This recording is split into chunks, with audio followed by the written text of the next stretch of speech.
Al-Shifa homeopathic clinic बस्ती नौशहरा पर खुश उम्दीद कहते हर वक्त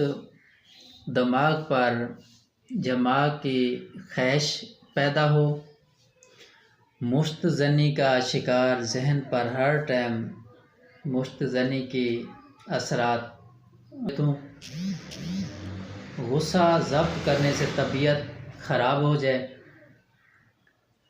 आँख के ऊपर